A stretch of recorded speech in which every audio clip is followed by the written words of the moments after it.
आमचे नगराध्यक्ष त्या नौके असल्यामुळे नगराध्यक्ष महोदय तुम्ही आपल्या सिनियर लोकांची चर्चा करत आल्यानंतर ते आपल्या कुटुंबाच्या आपल्याला एकत्र 5 वर्ष काम करायचे, या पद्धतीने आपण सर्वांनी काम करायचं. चोपडेकरांना चांगला निकाल द्यायचा, रिझल्ट द्यायचा.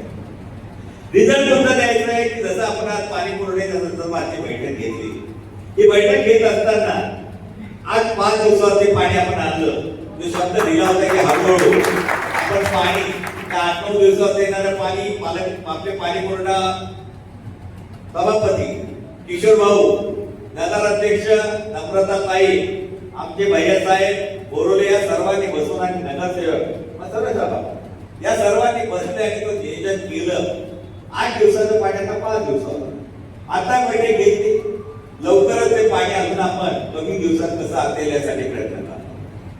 नगरपालिकेच्या माध्यमातून काम सुरू आहे. काही ग्रामपंचायतच्या माध्यमातून काम करत असताना मी ग्रामपंचायतच्या सरपंचांना आणि त्यांच्या सभासदांना हे सांगेन की थोडं कामाकडे लक्ष द्या.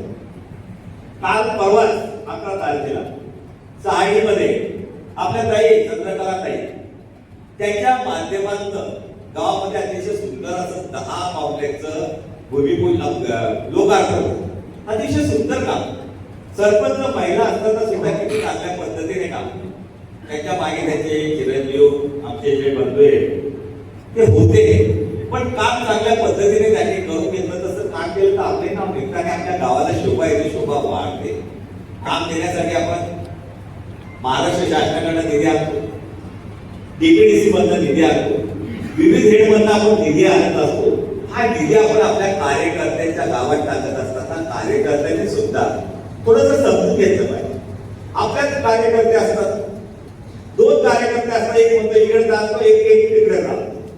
अरे एक काम होते, हे झालं ना, तुला वाटलं ना की माझ्याकडे काम पाहिजे, मला सांगा, मी बसलाय ना, मला अफसात भांडण करू नका. दिले काम आज एवढं होईल की तुझं 5 महिने 6 महिने उशिरा काम. आणि मी काम देताना कुठे 8 आठवडा घेतले ना, चोपड्या तालुक्यातच कामं देतो, चोपड्या मतदारसंघातच कामं देतो. मी असं काही नाही की काम आलेने सुरत्याला घेऊन गेलो, सुरत्याला टाकलं, असं काही होतंय का? इथेच कामं टाकतोय ना. मग कामं करत असताना गावामध्ये कामं देत असताना एखादी गेली मागे पुढे झाली तर पुढच्यावर आपत्ती येते. मग लोकांना समजून सांग. काही कार्यकर्ते आपले ते लोकांना शिकवून देतात, तेच काम होऊ देत. असं करू नका. तुमचे व्यक्तिगत मत देत असतील ते बाजूला ठेवा. शेवटी कामं झाले तर लोक आपल्याला मान देतील, तर लोक आपल्याला रिस्पेक्ट करतील आणि तर शिवसेनेच्या पाठीमागे उभे राहतील. आणि हिंदू हृदय सम्राट सरसेनापती ठाकरे साहेबांचं जे स्वप्न आहे, जे स्वप्न घेऊन आपले पक्षप्रमुख आदरणीय एकनाथराव शिंदे साहेब हे संपूर्ण महाराष्ट्रात फिरतात.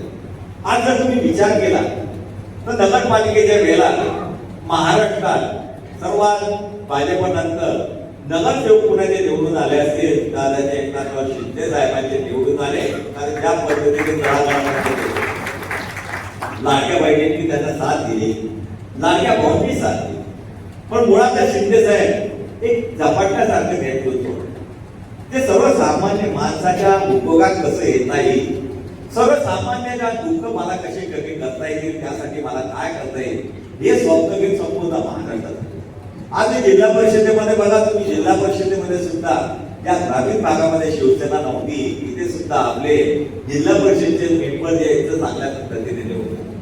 भविष्यात आपल्या जिल्हा परिषदमध्ये आपल्याला जास्तीत जास्त हे म्हटलं शिवराज पाटील की आपल्याकडे 8 जिल्हा परिषद आहे. त्या 8 जिल्हा परिषद पैकी आजच्या क्षणाला 6 जिल्हा परिषद ह्या रिझर्व्ह आहे आणि 2च ठिकाणी ओपनचे कॅन्डिडेट. 6 ठिकाणी रिझर्वेशन असतात. खाली जर विचार केला तर खाली सुद्धा चोपड्या पंचायत समितीला 6 रिझर्व्ह सीट आहे आणि याबलकडे सुद्धा 2 रिझर्व्ह सीट आहेत. म्हणजे जवळपास पुण्यात सुद्धा 8 सीट आहेत. 8 7 14 24 पैकी 14 सीटा ह्या रिझर्वेशन. त्या रिझर्वेशनच्या ठिकाणी आपल्याला चांगले विरोधात द्यावे लागतील आणि एकमेकाच्या टाकात टाक अडवतात त्यांना निवडून आणावं लागेल. हे निवडून आणताना हाच विचार आपल्या डोळ्यासमोर ठेवायचा की आपल्याला शिवसेनेच्या माध्यमातून सर्वसामान्य माणसाचे काम करायचे, सर्व माणसांपर्यंत शेवटच्या माणसापर्यंत आपल्याला काम करायचं. नवीन लोक आपल्यामध्ये येत आहेत, चांगली चांगली लोक येत आहेत. पंचायत समितीचे त्यांनी पद भूषवले, त्या ग्रामपंचायत मध्ये काही काम करून घ्यायचं असेल तर मला सांगितलं तर आपण आपल्या आमदार निधीत टाकतो. आमदार निधीच्या माध्यमातून आपण बऱ्याच गावांमध्ये कामं करतोय. मी या माध्यमातून आज कार्यकर्त्यांना विनंती करणार आहे, आपल्या गावाची कामं सुरू केली, ज्यांची भूमिपूजन झाली, पण जी कामं सुरू झाली नाही असे कामं मला तातडीने कळवा की ह्या ठेकेदाराने हे काम सुरू केलेलं नाही, पण त्या ठेकेदाराला बोलवून ते काम सुरू करावं लागलं. अजून माझ्या माहितीप्रमाणे 80-90 कामांचं शहरामधलं भूमिपूजन बाकी, ग्रामीण भागाचे 150 कामं अजून बाकी आहे, बोर्ड लागलेले. कार्यकर्त्यांना हे सांगेल की आपण कार्यकर्त्यांनी बोर्डाच्या दिवशी ज्या दिवशी गावात काम असतं त्या कामाच्या ठिकाणी उभं राहिलं पाहिजे.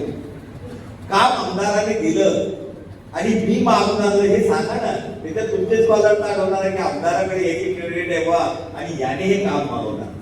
आणि गावात काम असतं त्यावेळेला गावातच नसतो आणि मग नंतर म्हणतो मला माहित होतं, अरे बाबा आठवडाभर आधी 4 दिवस आधी तर नक्कीच बोर्ड लागलेलं. पण काही गावांमध्ये असं असतं जे विरोधक त्यांना बोलून ठेवले जातात. 2 ठिकाणी मी विरोधकांना नारळ फोडून दिलं आणि मागच्या आठवड्यात काही ना वाईट वाटलं असेल ते बदलते त्यांना विचारा.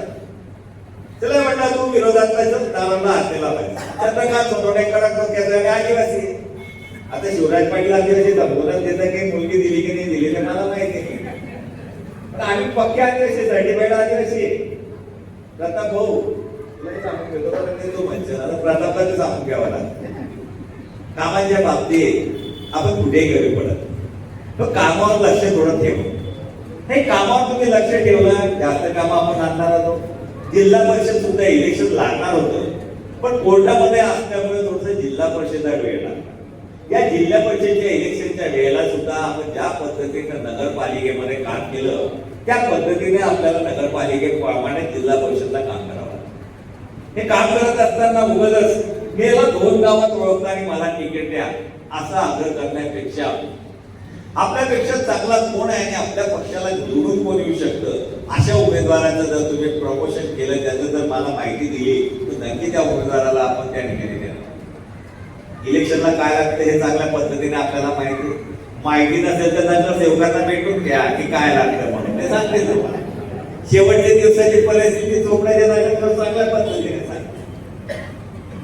आणि गावाचा विषय मला सर्वात जास्त अभिमान आहे माझ्या चोपडा आणि ग्रामीण भागाच्या जनतेचा की जे चोपड्यामधून जळगावला डॉक्टर अमृता सोनवणेच्या प्रचारासाठी अहोरात्र केले. काही त्यांना भीती घातली कशाला जातात, पण त्यांनी कुठलीच साथ जोडली नाही. डॉक्टर अमृता सोनवणे बरोबर खांद्याला खांदा लावून त्यांनी वार्ड क्रमांक 11 मध्ये प्रचार केला. खरं तर ज्याप्रमाणे मी चोपडा नगर परिषदेच्या आजारी होतो तसा जळगावला सुद्धा आजारी होतो, पण माझा कुटुंबाच्या आपण सांगितलं मोठ्या जिद्दीने त्या ठिकाणी फिरला आणि अमृता सोनवणेंना जास्त मताने निवडून दिले. याबद्दल सर्वप्रथम मी तुमच्या मनापासून आभार मानतो आणि तुमच्यामुळे शक्य झालं. त्या प्रभागाच्या 4 जागा निवडून आल्या आणि महाराष्ट्रामध्ये आदरणीय पालकमंत्री गुलाबरावजी पाटील साहेबांचं नाव आणि आमच्या 4 आमदारांचं आदरणीय किशोरप्पा असतील, आदरणीय चंद्रकांतजी पाटील असतील, आदरणीय अमोलदादा असतील आणि आमचं 4घांचं नाव त्या ठिकाणी. जनरली आपण बघतो की एवढ्या मोठ्या प्रमाणात सीटा येत नाही. 60%, 70% किंवा 80% सीटा येतात. पण जळगावमध्ये आपण 22 सीटा ज्या निवडून आल्या 23 पैकी 22 सीटा निवडून आल्या आणि एक अपक्ष जो आपण उभा केला होता तो निवडून आला म्हणजे 23चा 23 कोटा पूर्ण झाला. ही किमया फक्त भगवा ध्वजामध्ये आणि भगव्या ध्वजाच्या माध्यमातून, ही किमया फक्त शिवसैनिकांमध्ये, ती जादू फक्त शिवसैनिकांमध्ये आणि जादू आपण करून दाखवली जळगावला आणि चोपड्याला. आमच्या ताईला तर बरेच सांगायचे नम्रता काही करणे काही काही तर आमच्याकडे जाऊन विरोधकांच्याकडे जायचे, आमच्या उभे राहिलेल्या उमेदवारांना सांगायचे त्याच्याकडे काम उभं राहिलं त्याच्यासमोर कशाला उभं राहिलं. कोणाला शंकाच वाटायची की नम्रता निवडून देणार, पण मला विश्वास होता आणि मी सातत्याने सांगितलं. आदरणीय बोरले दादांनी मी चर्चा करत असताना बोरले दादांचा अभ्यास चांगला त्याने मी चर्चा करत असताना बोरले दादांनी मला सांगितलं की आपण फक्त 3-3.5 हजाराने निवडून देऊ शकतो. पण त्यावेळेला दादांना मी सांगितलं दादा हा माझा विश्वास आहे, आमचा नगराध्यक्ष 5,000 मतांनी निवडून येईल म्हणजे निवडून आणि तो निवडून आला. माझ्यामुळे नाही, ही किमया घडवली तुमच्यामुळे, शिवसैनिकांमुळे घडली, असं मी शिवसैनिकांना मनापासून आभार मानतो. नुसता शिवसैनिक नाही, आपल्या मदतीला आले काँग्रेस आले, आपल्या मदतीला चोपडावले, आपल्या मदतीला आमचे इतर समाज बांधव, या साऱ्यांना घेऊन आपण शिवसेनेचे हे कामकाज सातत्याने चालवतोय, चालवतो राहणार. कोण काय म्हणते याच्याकडे आपण लक्ष देत नाही. विरोधकांना टीकेने नव्हे तर विकासाने, कामाच्या माध्यमातून आपण त्यांच्या विरोधाचा तोंडावरती सांग. काही आमच्यातले रूपापासून सांगायला लागले होते की काही खरं नाही. अरे नाही ना, चोपड्याची घटना आहे ना, शिवसेना आहे ना, त्या प्रकार चोपड्याच्या मागे त्यांचा आशीर्वाद आहे. त्यामुळे मला जे वाटतं आत्म देवाच्या भक्तीमुळे, तुमच्या आशीर्वादामुळे जाणवतं की काय घडणार.